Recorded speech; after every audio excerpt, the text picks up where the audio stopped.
Bismillahirrahmanirrahim. Assalamualaikum warahmatullahi wabarakatuh. Alhamdulillahilladzi bi ni'matihi tatimmus shalihat wa bi fadlihi tatanajazzul mubarrat. Assalatu wassalamu ala afdhalil kainat sayyidina wa nabiyyina Muhammadin abdillahi khatimur risalat wa ala alihi wa sahbihi ila akhiris sa'at.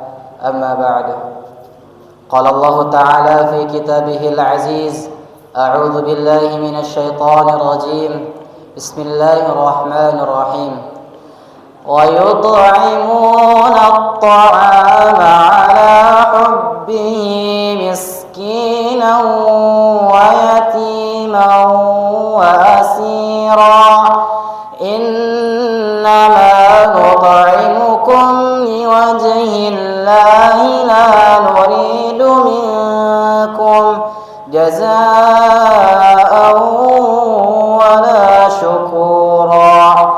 Al-ayah. Para jemaah yang insyaallah dirahmati Allah Subhanahu wa taala, tak patut bagi seorang muslim yang mengingkari nikmat Allah Subhanahu wa taala. Maka dengan itu pada subuh kali ini marilah kita bersyukur kepada Allah Subhanahu wa taala yang telah memberikan kepada kita banyaknya nikmat. Kemudian salawat serta salam marilah kita curah limpahkan kepada baginda alam habibana wa nabiyyana wa maulana Muhammad sallallahu alaihi wasallam. Para jamaah yang insyaallah dirahmati Allah Subhanahu wa taala, Rasulullah sallallahu alaihi wasallam pernah bersabda, "Usaplah kepala anak yatim dan berikanlah makanan kepada orang miskin." Hadis ini berkaitan dengan ayat yang telah kami bacakan tadi. Wa yut'imuna at-ta'am, dan mereka memberikan makanan ala hubbih, yang disukainya, miskinan, kepada orang-orang miskin, wa yatiman, dan anak-anak yatim, wa asira, dan orang yang ditawan. Kemudian dilanjutkan kepada ayat setelahnya, innama nut'imukum, sesungguhnya kami memberi makanan liwajhillah, hanya mengharap atas ridha Allah, la nuridu minkum, kami tidak mengharap jazaan, balasan, wala syukura, dan terima kasih dari kamu. Seorang yang menyantuni anak yatim dan juga mengasihi anak yatim, maka akan dilembutkan hatinya oleh Allah Subhanahu wa taala. Kasih sayang yang dicurahkan kepada anak yatim akan melembutkan hati yang keras. Dalam hadis riwayat Al-Bukhari, Rasulullah sallallahu alaihi wasallam pernah bersabda, "An Sahl bin Sa'ad radhiyallahu anhu qala," dari Sahal bin Sa'ad radhiyallahu anhu berkata, qala Rasulullah sallallahu alaihi wasallam, Rasulullah sallallahu alaihi wasallam bersabda, "Ana wa kafilul yatim," aku dan orang yang menanggung anak yatim, fil jannati, dalam surga, hakada, seperti ini. Wa asyara, dan kemudian beliau sallallahu alaihi wasallam mengisyaratkan bisababati wal wusta, dengan jari telunjuk dan jari tengah, wa faraja bainahuma syai'an, serta agak merenggangkan keduanya. Hadis yang agung ini menunjukkan besarnya keutamaan dan pahala orang yang menyantuni anak yatim. Di surga kita akan ditempatkan kedudukan yang tinggi, dan di dunia kita akan ditempatkan kedudukan yang tinggi, dan di surga kita akan berdampingan dengan Rasulullah sallallahu alaihi wasallam.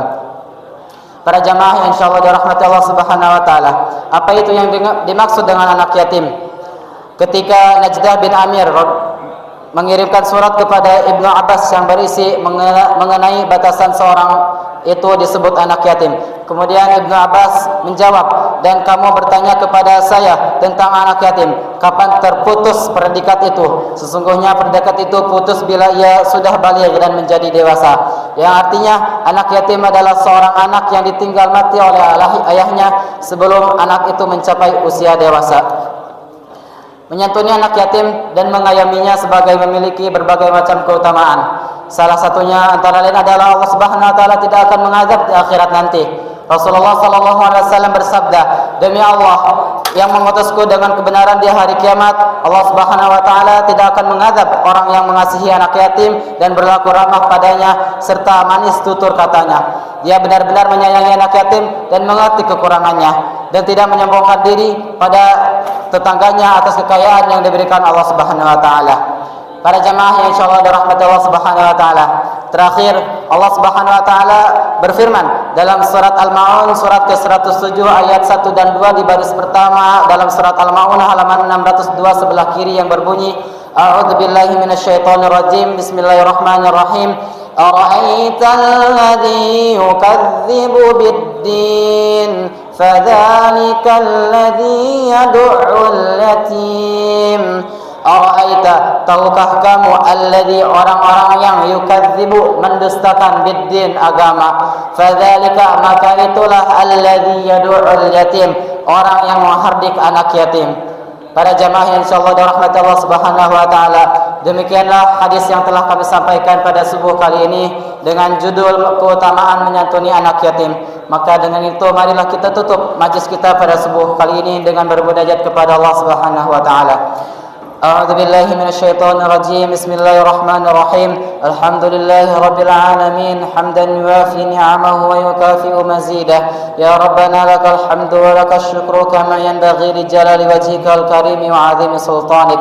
اللهم صل وسلم على سيدنا محمد وعلى آله وأصحابه أجمعين. Ya Allah yang Maha Pengasih lagi Maha Penyayang, kami mohon kepada Engkau ya Allah untuk para musyrif, orang tua asuh, donatur, pembina dan pengurus yayasan, pengurus ponpes dan umat muslimin dan muslimat. Ya Allah ya Rahman ya Rahim, ampunilah dosa-dosanya, dosa besar, dosa kecil, disengaja ataupun tidak disengaja. Ya Allah ya Rahman ya Rahim, berilah hidayah agar dapat melaksanakan semua perintah-Mu dan meninggalkan semua larangan-Mu. Ya Allah ya Rahman ya Rahim, berilah kesehatan agar bisa istiqomah dalam melaksanakan ibadah baik yang wajib maupun yang sunnah, dan berikanlah rezeki yang luas dan berkah agar mau berbagi kepada anak yatim dan duafa dan perjuangan Islam. Ya Allah ya Rahman ya Rahim, berilah kemampuan bisa bersabar jika menerima musibah dan pandai mensyukuri kenikmatan, dan berilah keturunan yang qurrata ayun, keturunan yang saleh dan salihah. Rabbana la tuzigh qulubana ba'da idh hadaitana wa hab lana min ladunka rahmah innaka antal wahhab. Rabbana آتنا في الدنيا حسنة وفي الآخرة حسنة وقنا عذاب النار. سبحان ربك رب العزة عما يصفون وسلام على المرسلين والحمد لله رب العالمين. ثم السلام عليكم ورحمة الله وبركاته.